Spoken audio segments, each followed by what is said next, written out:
I keep using my eraser. Keep holding the pen backwards. Oh, I got all these buttons to work with. Just not used to my writing utensil having buttons. A quick PSA. As these exercises take longer to do, I'm going to be challenging myself to fit more into each episode. See, right now, a 20-minute episode is about an hour of footage. But today, I'm proud to say that that same time frame contains 2 hours. My goal is to average about 3 to 4 hours of footage per episode, averaging each of those at about 20 to 25 minutes. That way, in the future, when exercises take me eons to draw, it doesn't feel like eons for you to watch. It'll be a balance that we'll figure out as we go. So now, with that out of the way, let's bounce!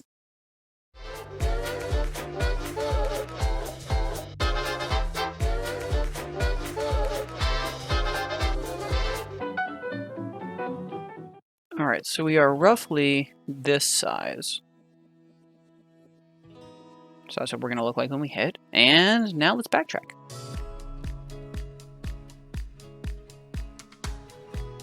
It doesn't even take that many frames if I'm following the same trajectory. Alright, I miscounted by 1. That's fine.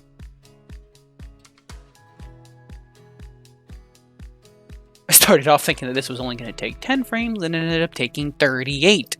Because it's about what felt right, not about what I planned right. I think as a creator, it means that you really have to be willing to put aside your pride. If your ideas didn't work initially, you have to be willing to say, alright, cool, that didn't work. It's not important to me that this idea, this first thought, be what the final product is. You know, I'm curious what you guys think about the professionalism. When is it important to stand your ground because you know an idea has merit, it just hasn't been done correctly yet?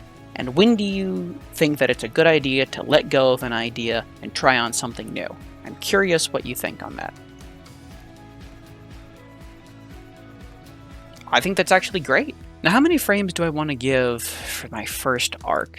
Let's see, this build-up of speed was 30, almost 40 frames. I definitely don't want to give 30 for this bounce, right? What about 15? Looks like a doctor's signature. Alright, so I'm starting off on 37. 15 frames from this point. 37 plus 15 is 37, 47, 52. Props to anyone who got that before I did.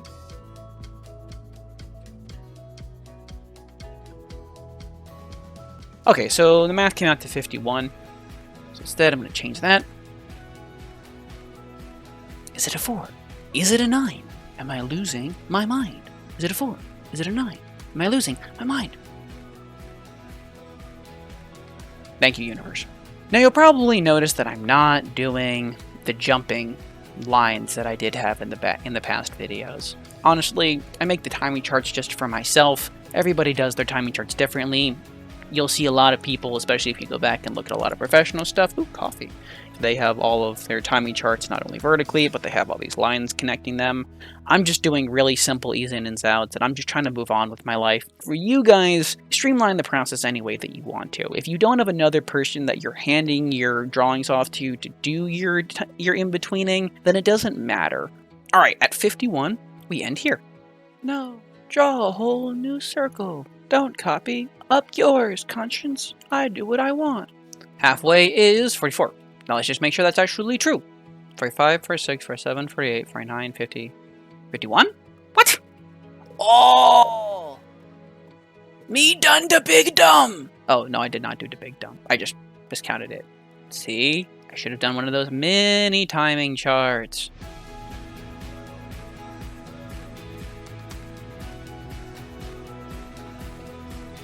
Why you like this? So I'm on 43. Actually, let's start from the beginning. Let's make some circles.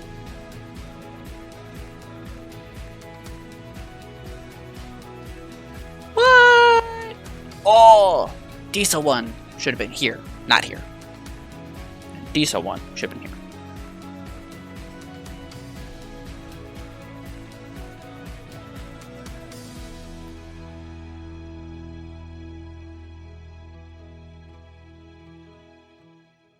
Is 15-ish frames what we're hoping for?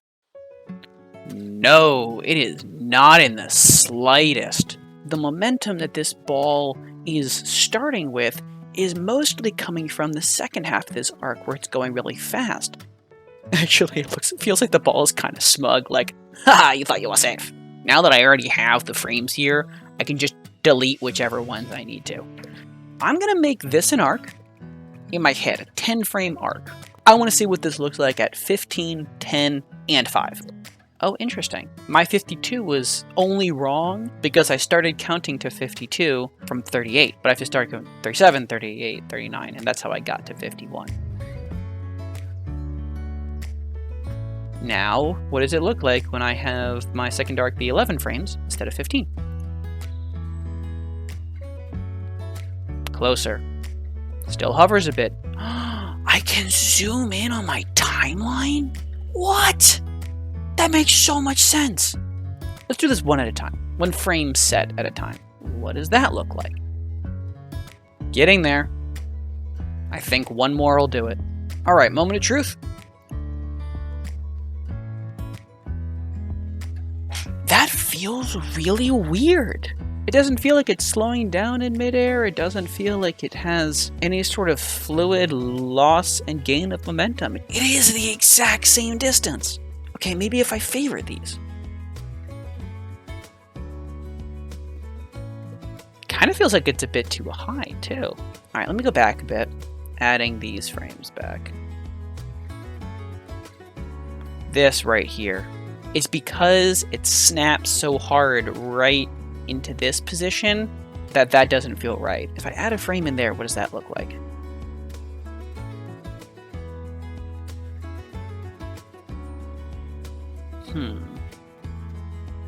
That seems promising.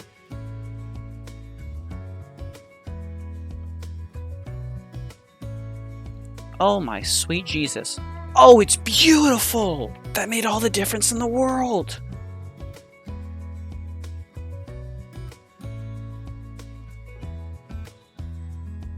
Alright, so the whole sequence now. Beautiful. Now for the fun part. I have my bounce off of the wall. This arc was how many frames? It was 11! That 11 just keeps coming back, man. 11, 7, 3. Shaving 4 off of each one. So I want 7 frames from here, which is frame 48. Ah! I have created a 4, not a 9. Now this is what's going to be interesting. If I copy-paste my arc over, I have to do 2 things. The first is that I, of course, have to have the ball at its arc, at the arc center, which is here, not over here, where it would be if this continued. The other thing that I have to show is just as the ball is bouncing on the floor, I also need to show the ball bouncing off the wall. I kind of need to adjust where my frames and everything land so I show that bounce moment. So let's say, for example, I have 7. If there's no image of the ball bouncing off of the side, it might just look like the ball teleports upward. People need to see that change. The reason that the bouncing ball is believable is because you have a frame where it hits the floor. If I don't also have a frame where it hits the side, it's not going to have that same believability. Now I also have to count backwards with that in mind. 1 is here, 7 is here. That means 4 is here. What if I did 2, 3? Yeah, see, that's what I'm struggling with. 1, 2, 3, 4, 5, 6, 7. This one looks like it's going to give me the most promise, because if I go back and view the arc as it comes in, the frame immediately before the ball hits is right here. And if I draw, that's a terrible line. If I draw this line, look at that. It lands right there. I think this is going to work.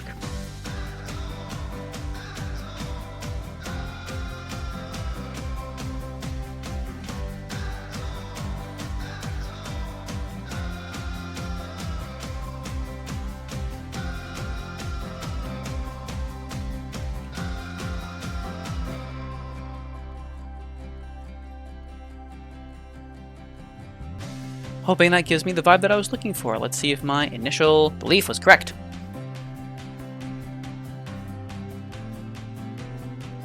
It feels like it teleports a bit.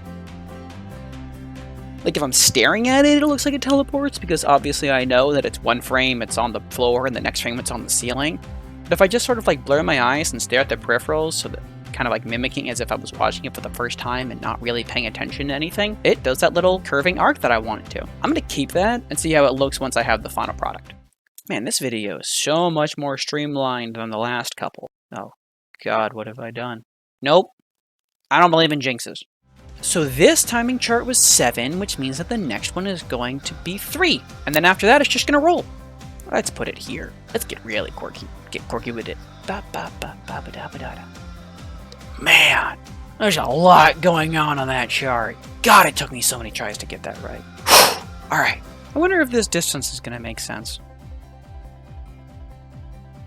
It worked. I got it. Look at it. Look at it. That's a 4, not a 9. It's a 4. Hell yeah. I'm even going to get super fancy. Boom. Look at that. Professionalism. Alright, is 3 enough or do I have to do 5?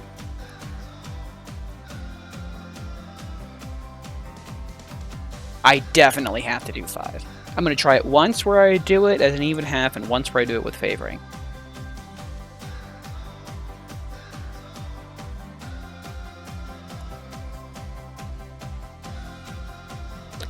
Even's nice. Let's just see what favoring looks like.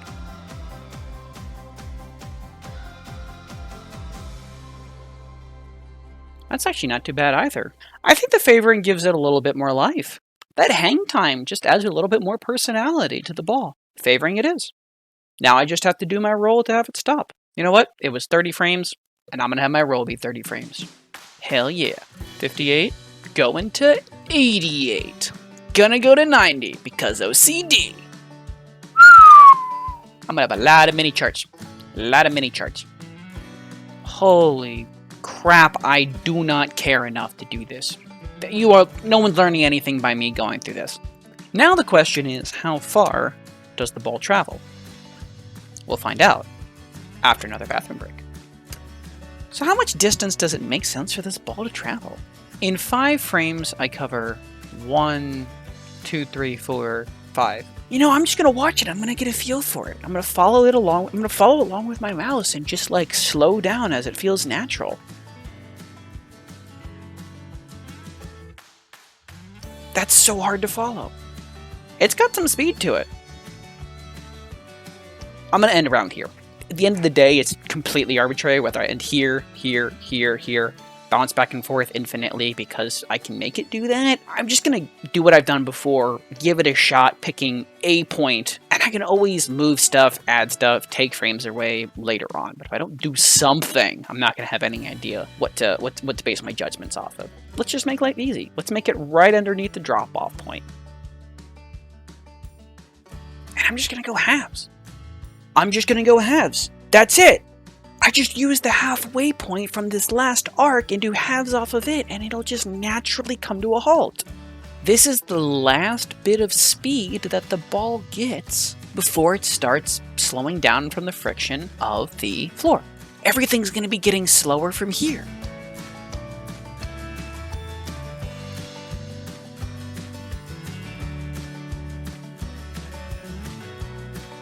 So that's how I imagine it's going to on a first pass. Personally, I think it's not going to feel right. I feel like it's going to be a bit too quick of a stop, but I can always stretch it out after that. Make these extra frames just in case I need them. Easy enough to delete later. Oh yeah, I forgot all about you.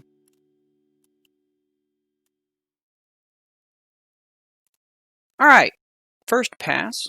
Let's see how that stop goes.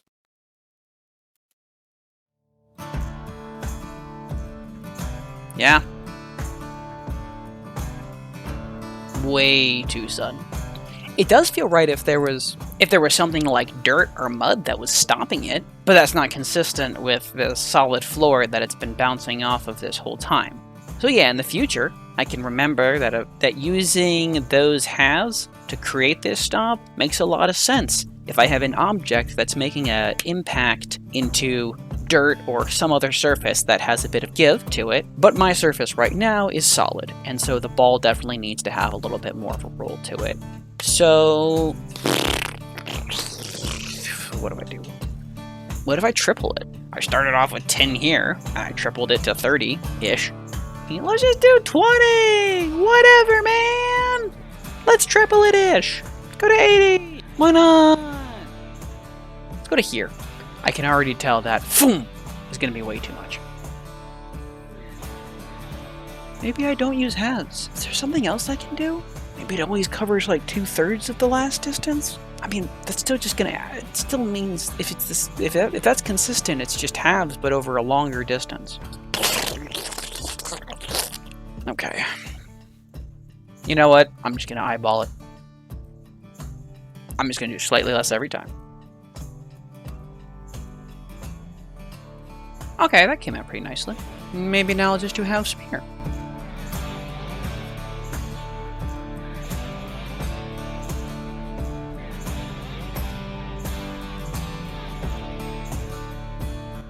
Just drawing a bunch of circles on top of each other. This sucker's gonna look like a Nettie cartoon by the end of it. Oh, that's a nice one. Alright, I'm gonna end off on that one. That's a pretty decent one.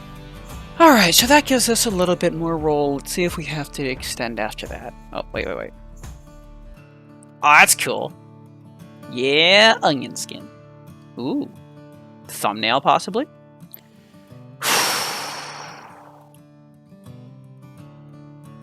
Ugh.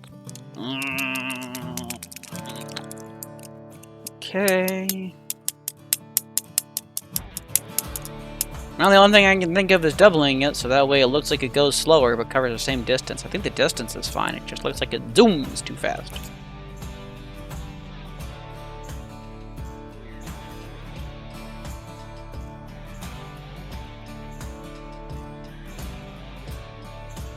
Now, I think I'm only going to have to add the bonus frames for this section where it's covering all this distance. I don't need to draw this ball in place a bajillion times. Oh, that's how that's doing that. I'm holding shift. Cool.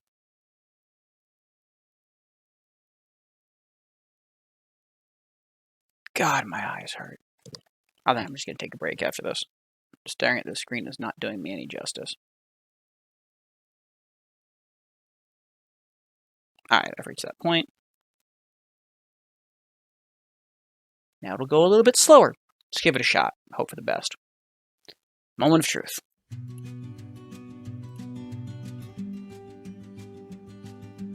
Oh my god, that's beautiful. Holy crap, that actually worked. Oh, wow. Oh, I'm so happy I don't... wait, okay.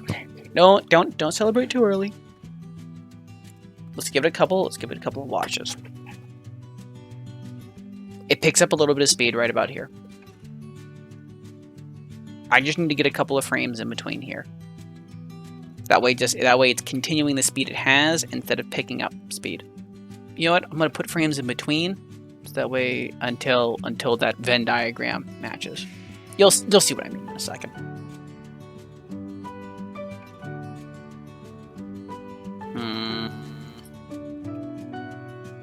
No, that didn't work out the way I wanted it to. Nope, I'm gonna go eat. I'm gonna go do a refresh. There's a nuance to this that I want to figure out, and I learned from the last video that if I take a break and come back, it's gonna be right there. So now that my belly is full of wonderful mac and cheese, factory processed cheese powder. Here's what I've been thinking. If I sit back and watch it as if I'm not really paying attention, you don't even notice the difference. Like, if this was going by and I was just watching a movie and that happened, I'd be so distracted by everything else in the movie, I wouldn't even notice that little shift. There's plenty of things going on in the scene. It's never just one object moving, or even if it is, there's plenty of other visual stuff, and that goes by in just a flash. If that's what I got off of going and having a nice bowl of happiness coming back, sure, I didn't see anything I didn't get inspiration for how to do this better. I got perspective for how to see what's really important. If I was doing this for something professionally, I would certainly go back and have that ball roll a little bit further, right? But I'd also have more context. I would know what the ball object is. I would know what the ground is made of. I would know why the ball is rolling. I would know cinematically why is it necessary for the ball to fall, and all of that context would inform not only the ending of this scene, but also the beginning of the scene and the middle and how it all plays out. The ball might not even bounce this way if all of that other context is taken into account. I mean, heck, I haven't even taken wind or foliage or other objects that it might hit, or even an incline of the floor that could affect the way that it rolls. I think with no context other than I wanted to make a believable ball that rolls off of a shelf, bounces across the screen, and added a little bit of extra personality and flavor by having the ball bounce off the other side and roll back to towards the side that started on. I'm going to call this one a success, and I am content to leave it at that. Thanks for watching, and if you're enjoying the series, subscribe for more, with a bell to boot. Like the video if you laughed or learned something, and send your take on this exercise to crowgetslearned@gmail.com. And of course, shout out to Dan Beardshaw for helping me doodle less badly.